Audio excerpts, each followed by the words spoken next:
They slid that laminated list across my own breakfast table, clean, precise, and deeply humiliating. Cook, clean, serve, or pay $1,800 a month to live in the house that was still mine. My son didn't say a word, so I didn't either, because while they thought I'd just rolled over and accepted it, I was already putting together the paperwork that would get everything back. Eleanor sat in her big leather armchair in her house, just outside Chicago, staring out at the garden she'd tended for 40 years. It was a gray November morning, the kind where the fog hangs over the bare rose bushes like a shroud. The place still smelled like fresh coffee, but the vibe at the breakfast table was colder than the frost outside. Her daughter-in-law, Brooke, slapped the laminated sheet onto the heavy oak table. It was typed up neat in Arial 12. Eleanor Brooke said not wasting any breath while she sipped her fancy organic juice. We ran the numbers.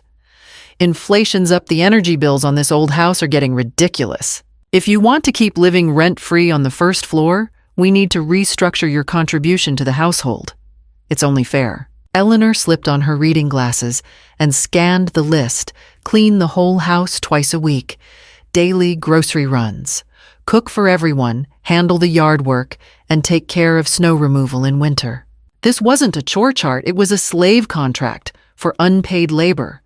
At the bottom in bold, if these services are not provided, we will require a monthly payment of $1,800. A sharp pain stabbed through Eleanor's chest. That was almost her entire pension. Her son Ryan just stared hard into his coffee mug, too chicken to meet her eyes. He stayed silent, and that silence hit her like a slap.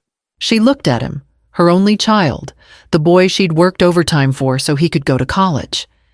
In that moment, it hit her with brutal clarity. Her son had already stopped seeing her as a person.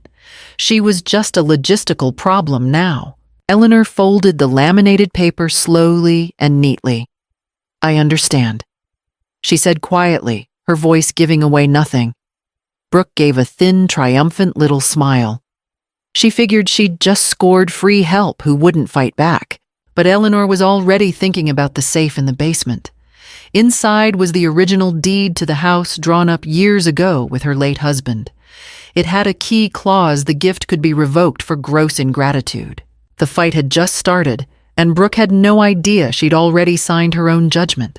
The next day, Eleanor started her new job. She cleaned the upstairs where Brooke and Ryan lived, but she did it with this eerie, almost mathematical exactness. She wasn't broken, she was gathering evidence. While vacuuming the upstairs hallway, she overheard Brooke on the phone in the kitchen, talking loud enough for the whole neighborhood. Yeah, the old lady actually bought it.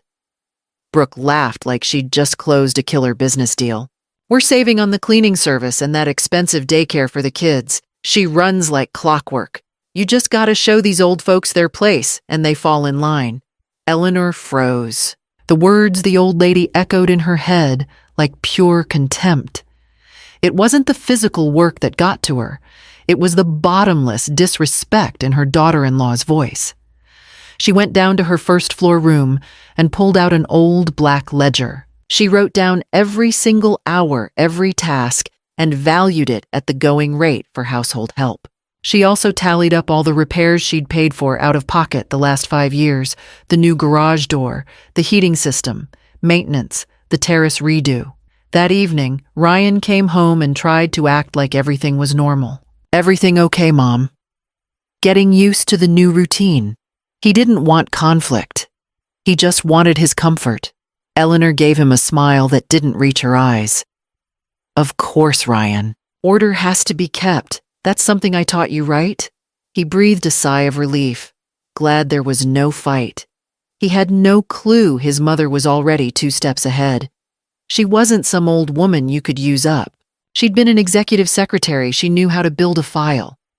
Tomorrow, she'd visit her old friend Dr. Alan Hargrove, one of the best estate lawyers in the area. Brooke wanted efficiency. She was about to learn what real Midwestern thoroughness looked like. Dr. Hargrove welcomed Eleanor into his elegant office near the lakefront. The walls were lined with heavy oak bookshelves full of law books. He'd known her for decades. He'd even handled her husband's estate after he passed. When she showed him the laminated list and her own meticulous records, his face darkened. "This is unbelievable, Eleanor," he said, shaking his head as he studied the paper. "The house is still officially in your name with a recorded right for Ryan and his family to live here. But that right comes with the condition that they treat you with respect in your later years and help if you need care." He set the paper aside and looked at her over his glasses. "This list is the exact opposite of respect. It's coercion and a violation of your dignity as the owner.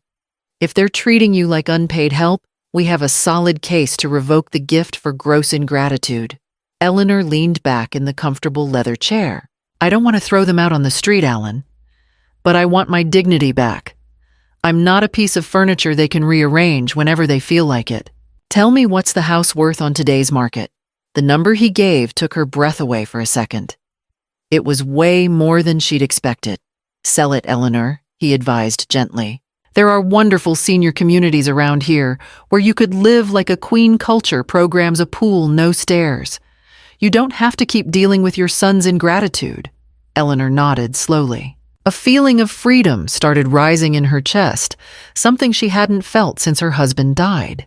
She asked Dr. Hargrove to draft an official letter.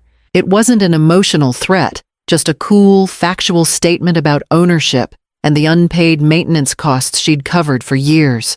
On the train ride home, she watched the young people and thought, "You might have youth and strength, but we have the documents and the experience." When Eleanor got home late that afternoon and opened the front door, Brooke's shrill voice hit her immediately. "Where the hell have you been? The roast isn't even in the oven, and I've got a video call in 20 minutes. The kids are starving." Brooke stood in the hallway, hands on her hips. Ryan hovered nearby, trying to make himself small. Eleanor calmly hung up her coat, smoothed her scarf, and placed the sealed letter from the lawyer right in the middle of the polished dining table. "Sit down," she said, in a voice so calm and sharp that Ryan obeyed instantly. Ryan opened the envelope with shaking hands and started reading. His face went ash gray in seconds. "Mom, this is from Dr. Hargrove. You want to sell the house?" Brooke snatched the paper and skimmed it. Her face flushed red, then drained to a sickly pale. "You can't do that. This is our home. We've invested here. We've planned our kids' future around this." Eleanor looked at her coolly. "Invested, Brooke. You've lived here rent-free for almost 7 years. I've paid the property taxes, the insurance, and all the big repairs on the roof. All you did was paint a couple of walls in your rooms." Brooke let out a hysterical laugh, dry and joyless. "We gave you a home. We take care of you. We let you be part of our lives." Eleanor raised a hand, and Brooke shut up. "No, Brooke. You laminated a slave contract for me. That's not care, that's extortion." Ryan, you stood by and watched. "Starting tomorrow, new rules. Either you start paying fair market rent for the upstairs, plus your share of the utilities, or you have exactly 3 months to find somewhere else. I'm putting the house on the market." The power in the house had flipped in those few seconds. Eleanor stood up, walked to the kitchen, and poured herself a glass of water. "The roast can wait. I've lost my appetite for your company tonight." The next few days brought an icy, almost unbearable silence to the house. Brooke switched to a sneaky new tactic, passive-aggressive games. She left full trash bags in the shared hallway, completely ignored Eleanor when they passed on the stairs, and worst of all, she banned the grandkids from going down to Grandma's floor. She told the kids Grandma was sick and needed quiet. That one cut Eleanor deepest, but she stood firm like an old oak in a storm. She knew if she gave in now, she'd be trapped in this emotional prison for the rest of her life. One late evening, there was a soft knock on her door. It was Ryan. He looked exhausted, dark circles under his eyes. "Mom, can we talk?" He sounded like the little boy he used to be before Brooke came along. Eleanor let him in, but didn't make him tea like she once would have. She didn't want to signal any soft maternal forgiveness. "We can't afford the rent you're asking, Mom. The car loan on the new SUV is killing us, and Brooke cut her hours because she's supposedly so stressed." Eleanor looked him straight in the eye. "Ryan, you make good money as an engineer. Living beyond your means just to show off a lifestyle you can't afford isn't my problem. Why buy a luxury SUV if you can't even chip in for the heating on this house?" Ryan hung his head in shame. Brooke wanted it. She said we needed to show the neighbors we're successful. "And that's exactly the problem," Eleanor said gently but firmly. "You let your wife's greed drive you, and you stood by while she disrespected the woman who made everything possible for you. Grow up, Ryan. Find a place you can actually afford or learn to live here as an equal partner, not a parasite." That night, Ryan realized his mother was no longer a defenseless old woman. You could soften up with a few tears. Brooke realized open fighting wasn't working, so she turned to something truly nasty: gaslighting. She started hiding small things around the house: Eleanor's reading glasses, her house keys, even her heart medication. Then she'd act concerned in front of Ryan, like Eleanor was getting confused and forgetful. "But Mom, the glasses were in the fridge. How did they get there? Are you sure you're okay?" she'd say in that fake, worried voice whenever Ryan was around. She wanted to get Eleanor declared incompetent so she could take over guardianship and stop the house sale. But Brooke had underestimated Eleanor's razor-sharp mind. Eleanor saw through it right away. She knew exactly where she'd left everything. Instead of arguing, she got practical. She bought a tiny hidden security camera and set it up discreetly in her living room. 2 days later, she had the proof on her tablet: clear video of Brooke grinning as she grabbed Eleanor's keys and tossed them in the trash under the sink, humming to herself. Pure, calculated malice. When Ryan got home from work that evening, Brooke immediately put on her concerned face. "Ryan, we really need to talk about putting your mom in a senior facility, maybe even a locked unit. She can't find anything anymore. She's a danger to herself." Eleanor stepped out of her room, right then, tablet in hand. "It's definitely not safe here anymore, Ryan. But not because of my memory, because of the woman standing next to you." She set the tablet on the table and hit play. Ryan stared at the screen. He watched his wife throw away the keys. He saw the nasty smirk on Brooke's face. The silence in the room was so thick you could barely breathe. Ryan looked at Brooke like he was seeing a stranger for the first time. The veil of years of manipulation finally tore wide open. "Get out," Ryan said quietly. His whole body was shaking with bottled-up rage. Brooke stared at him in disbelief. "What did you say? I said pack your stuff and leave. Go to your mom's or a hotel, I don't care. But get out of this house right now." He was shouting now, loud enough that the glasses in the cabinet rattled. A huge, ugly fight exploded. Brooke completely lost it. She knocked over an expensive vase called Eleanor, an old witch who'd ruined everything, and Ryan, a spineless wimp who'd never been a real man. Eleanor stood quietly in the corner, watching with a strange, almost clinical distance. It felt like a necessary, though bloody, surgery. Painful right then, but life-saving for the future. Finally, the heavy oak front door slammed shut. Brooke was gone. Ryan collapsed at the kitchen table, face in his hands, crying bitter tears of shame and exhaustion. Eleanor walked over and silently put a hand on his shoulder. "I'm sorry, Ryan. I never wanted this for you. But you were right, Mom," he said, voice thick. "From the start. I was comfortable and blind. I let her poison our family just so I could have peace." They talked all night the way they hadn't in years. Ryan admitted how much Brooke had pressured him to claim the house for themselves.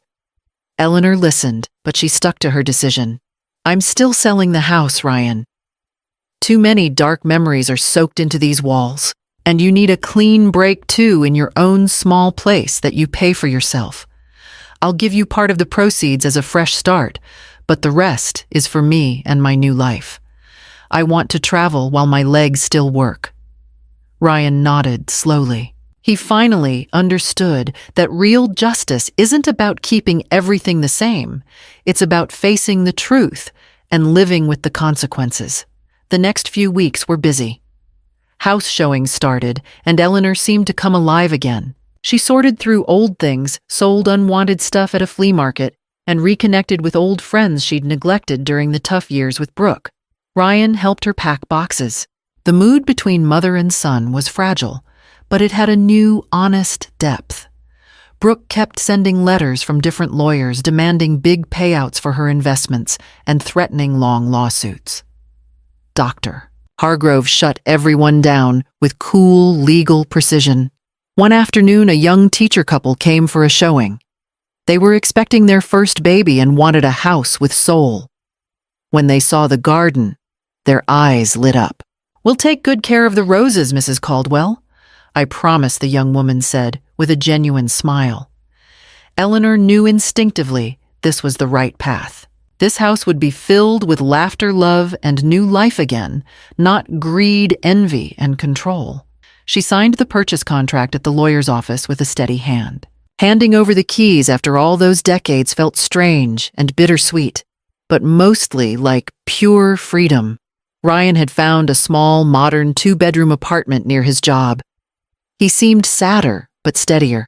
He'd started therapy to work through the years of emotional manipulation by Brooke. He was finally learning to stand on his own 2 feet instead of hiding behind a woman's strength. "You know, Mom," he said, during their last dinner together in the nearly empty house, sitting on moving boxes, "I always thought I was protecting you by trying to keep the peace. But in the end, you were the one who saved both of us." Eleanor smiled and raised her glass of wine. "To the courage to face the truth, Ryan. It's the only foundation worth building a real life on." Eleanor moved into Parkside Residences right at the new year. Her new apartment was much smaller than the house, but it was modern, accessible, and full of light. She didn't have a big garden to maintain anymore, but she had something far more valuable: time. Every morning she went to water aerobics, and in the afternoons she attended lectures or the opera. She bought herself a zippy little red car and drove up spontaneously to visit her sister in Milwaukee. Life suddenly felt wide open again, free from the weight of family expectations. One day, she got a handwritten letter from Brooke. She was deep in debt. The divorce from Ryan was moving forward relentlessly, and she was almost humbly asking for a private loan. Eleanor read it twice carefully.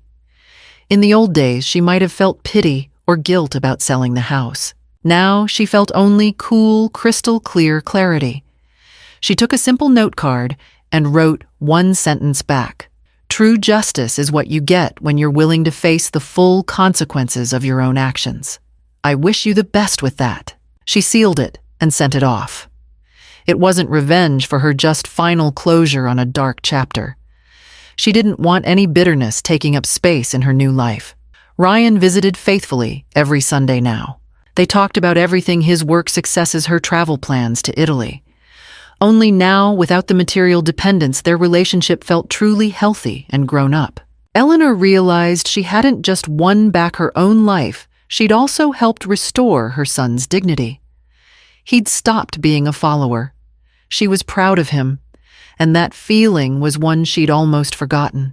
A year had passed since Eleanor left the house. She sat on the sunny terrace of a little cafe on Lake Como, enjoying her first espresso of the day. Sunlight sparkled on the deep blue water, and church bells rang in the distance. She thought briefly about that laminated list Brooke had shoved at her so condescendingly back then. How far away and almost surreal it all seemed now. She'd learned the hard way that in your later years you don't have to be weak or submissive to be loved or respected. Quite the opposite. Real respect comes only to those willing to draw clear boundaries and stand up for their values. In her new will, she'd arranged everything carefully. Ryan would eventually get the rest of the inheritance, but only after he'd proven he could handle his life on his own long term. She'd put strict safeguards in place so her hard-earned money would never again fall into the hands of someone like Brooke. Eleanor closed her eyes and breathed in the warm Italian air that smelled of lemons. At 68, she felt more alive, stronger, and freer than she ever had in her 20s. Justice had been done not through cruelty, but through the courage to look truth in the eye. She had said no to the slave role they tried to force on her, and yes to a life that was completely her own. That was her real legacy to herself and to her son. As she stood up from the table to take a long walk along the lakeside promenade, she passed a group of older women laughing and chatting animatedly. She joined them on a whim. She wasn't the mother, the mother-in-law, or the old lady anyone could use anymore. She was simply Eleanor. And in that moment, she knew that was more than enough. Life is good when you have the courage to keep your hands on the wheel right up to the final chapter. Sometimes silence isn't agreement. It's the moment you start seeing everything clearly and decide what you're willing to keep before it's too late.